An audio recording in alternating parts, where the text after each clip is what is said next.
जिस दिन तुम्हारे सर्वाइवल पे बात आ जाएगी ना, जब तुम हो जाओगे 25-26 साल के, जब तुम्हारे ऊपर रिस्पॉन्सिबिलिटीज आ जाएंगी, जब तुम हो जाओगे 30-35 साल के, जब तुम्हें दिखेगा तुम्हारे माँ बाप के पास सिर्फ अब 10-12 साल ही बचे हुए हैं, क्योंकि 60-65 के बाद चलने फिरने वाली उम्र नहीं रहती, तब तुम्हें अपने आप ही ये चीज समझ आ जाएगी कि अब टाइम जा रहा है। इसीलिए जब इंसान के सर्वाइवल पर बात आती है ना, तब वो इंसानों तक को खा जाता है। अरे जी, बहुत डर लग रहा था पहले तो आपसे पूछने से पहले, लेकिन फिर भी नहीं डरा करो।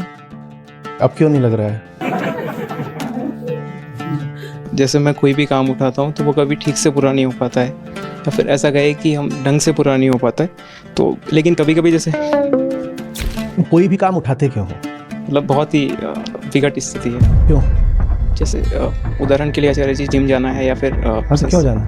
जब तुम्हारे पास कोई गरजता हुआ जवाब नहीं है तो तुम जिम जाओगे भी तो वहाँ क्या करोगे? इंस्टाग्राम चलाओगे, ट्रेडमिल पे चढ़ जाओगे, 5 की स्पीड लगा दोगे, स्क्रीन पर मूवी देखोगे। नहीं तो जिम में जाओगे और दूसरों ने जो वेट्स कर लिए होंगे वो उठा के रैक पे रख के वापस आ जाओगे। बुरा लग रहा है? अब कम लग रहा है, और ज़्यादा बुरा लगना चाहिए। भीतर से ज़बरदस्त ज्वाला उठनी चाहिए। मेरी बातें तुम्हें संतुष्ट करने के लिए नहीं है, तुम्हें घायल करने के लिए है। तुम्हें और बुरा लगना चाहिए। आचार्य जी, बहुत डर लग रहा था पहले तो आपसे पूछने से पहले, लेकिन फिर भी नहीं डरा करो। अब क्यों नहीं लग रहा है? ये तैनात कर दूंगा तुम्हारे ऊपर। तो आचार्य जी, प्रश्न ये है कि जैसे मैं कोई भी काम उठाता हूँ तो वो कभी ठीक से पूरा नहीं हो पाता है, या फिर ऐसा कहे कि हम ढंग से पूरा नहीं हो पाता है। तो लेकिन कभी कभी जैसे आज तक किसका कोई काम पूरा हुआ है? मेरा तो नहीं हुआ। मतलब बहुत ही विकट स्थिति है। तो कभी कभी जब भी पूरा हो जाता है तो अच्छा भी लगता है कि आज हो गया पूरा, लेकिन ज़्यादातर समय तो नहीं होता है। तो ऐसे में फिर मतलब घोर निराशा उठती है या अवसाद उठता है, ऐसा कह सकते हैं। फिर उसके बाद में क्रोध भी उठता है और फिर वो चारों तरफ उठता है अलग अलग जगह पे। तुम कोई भी काम उठाते क्यों हो? तुम्हें क्यों करना है कोई भी काम? क्यों? जैसे उदाहरण के लिए आचार्य जी, जिम जाना है या फिर हाँ तो क्यों जाना है? मस्त हो तुम, तो पहलवान ही हो जाएंगे।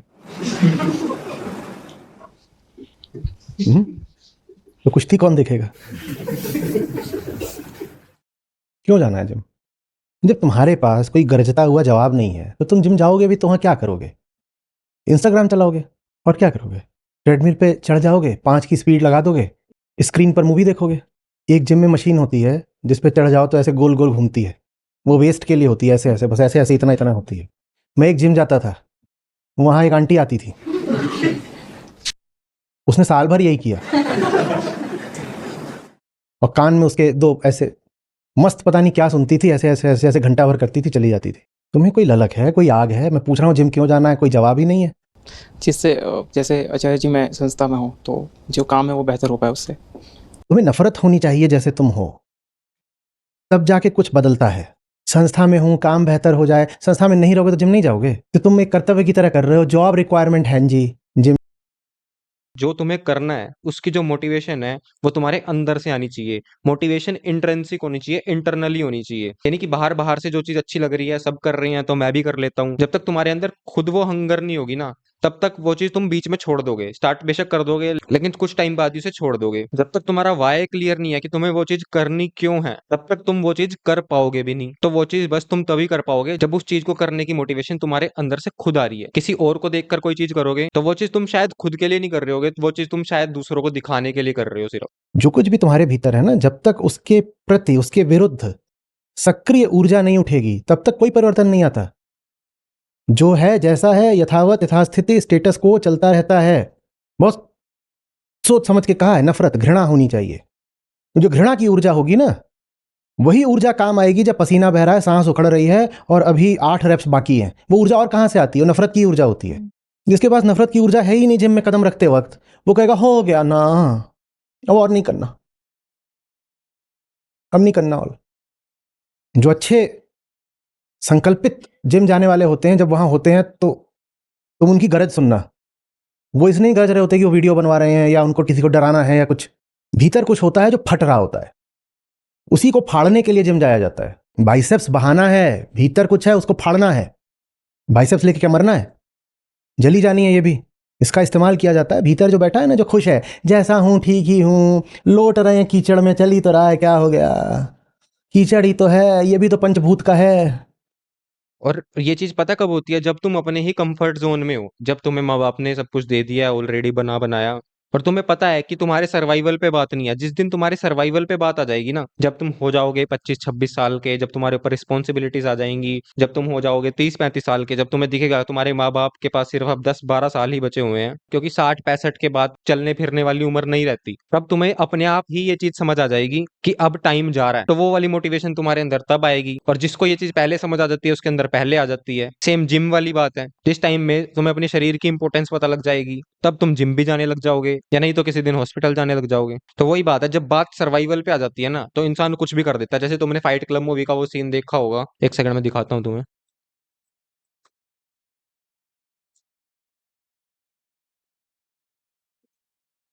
ठीक है, मैं प्ले करके नहीं दिखा सकता। देखो ये सीन है वो, क्योंकि कॉपीराइट का इशू आ जाएगा। इस सीन में क्या होता है कि एक वेटर होता है क्लब में, शायद किसी ब्रैड पिट उस क्लब में जाता है, उस वेटर को बाहर घसीटता है। वेटर होता है या फिर किसी दूसरी शॉप पे काम कर रहा था, मेरे को अब याद नहीं है इतने अच्छे से। उसको बाहर घसीटता है और उसके गर्दन पे गन रख देता है। सामने वाले बंदे की पूरी फट जाती है कि आज उसका आखिरी दिन ही है। ब्रैड पिट उससे पूछता है कि तेरे को जिंदगी में करना क्या था। तो वो बंदा बोलता है कि मुझे डॉक्टर बनना था। ब्रैड पिट बोलता है तो तू बना क्यों नहीं डॉक्टर। जब वो फालतू बातें करने लग जाता है, मेरे घर की फैमिली कंडीशन ऐसी नहीं थी, मैं एग्जाम की तैयारी नहीं कर पाया और बला बला पता नहीं क्या क्या। ब्रैड पिट उससे पूछता है कि अगला मेडिकल का एग्जाम कब होगा, तो उसको बताता है कि कुछ 80-90 दिन बाद होगा शायद। तो वो उसको सीधा बोल देता है कि 90 दिन के अंदर अंदर एग्जाम क्लियर हो जाएगा। तो गन पॉइंट पे बंदा बोलता है कि हाँ हो जाएगा। ब्रैड पिट सीधा बोलता है कि अगर 90 दिन में एग्जाम क्लियर नहीं हुआ मैं तेरे को गोली मार दूंगा। तो उस बंदे के पास उस मोमेंट में सिर्फ एक ही ऑप्शन था कि उसे एग्जाम क्लियर करना ही है। तो जब ये वाली सिचुएशन तुम्हारी जिंदगी में आएगी ना, जब बात सर्वाइवल पे आ जाएगी, तब तुम अपने आप करोगे। तुम क्या, तुम्हारा बाप भी करेगा। और नहीं यकीन होता तो तुम्हें एक और इंसिडेंट बताता हूँ, वो एयरप्लेन वाला क्रैश।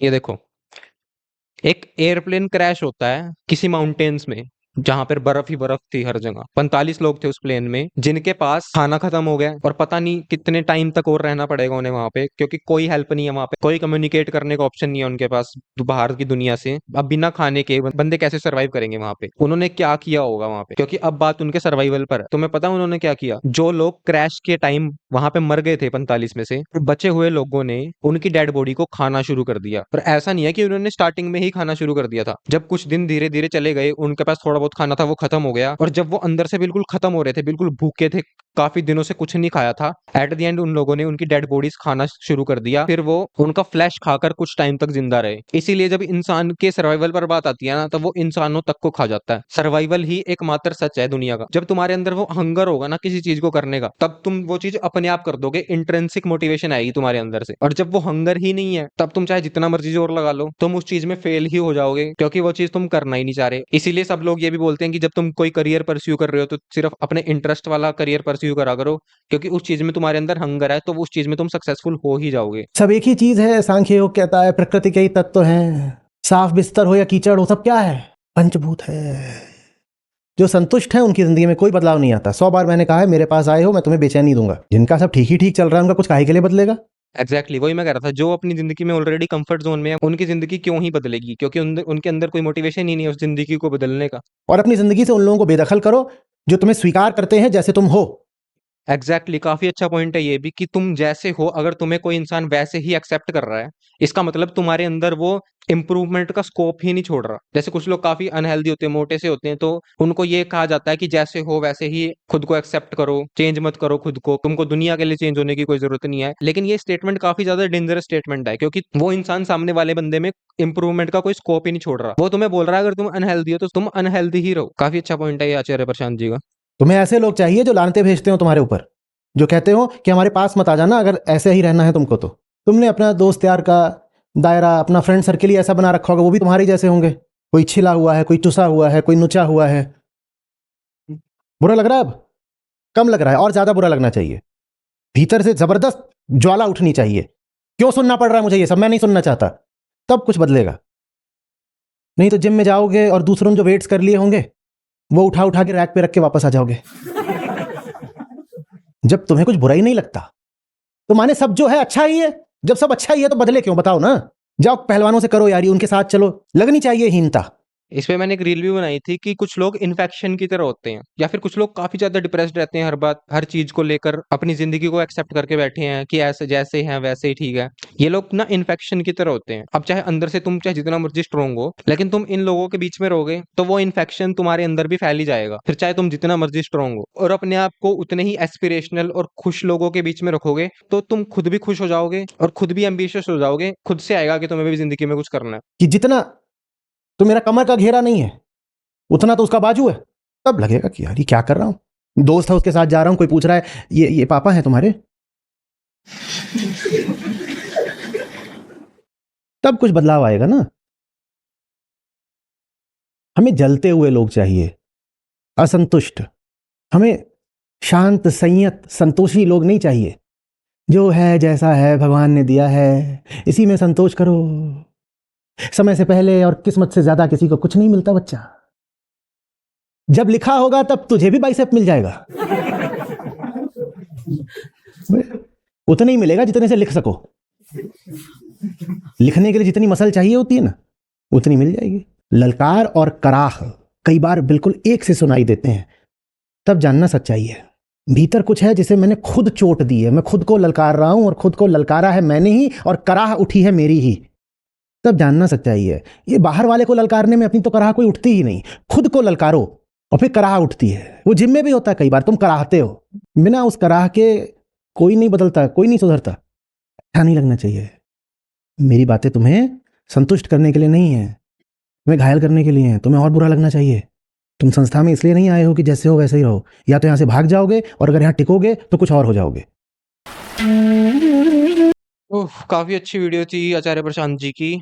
अगर तुम्हारे कोई ओपिनियन है तो तुम कमेंट में शेयर कर सकते हो। मेरा चैनल अभी काफी नया है लेकिन काफी अच्छा रिस्पॉन्स आ रहा है। तुम्हें कैसी वीडियोस और देखने तुम मुझे वो भी कमेंट में बता सकते हो। अगर चैनल पर नए हो तो सब्सक्राइब कर देना। मैं मिलूंगा तुमसे नेक्स्ट वीडियो में।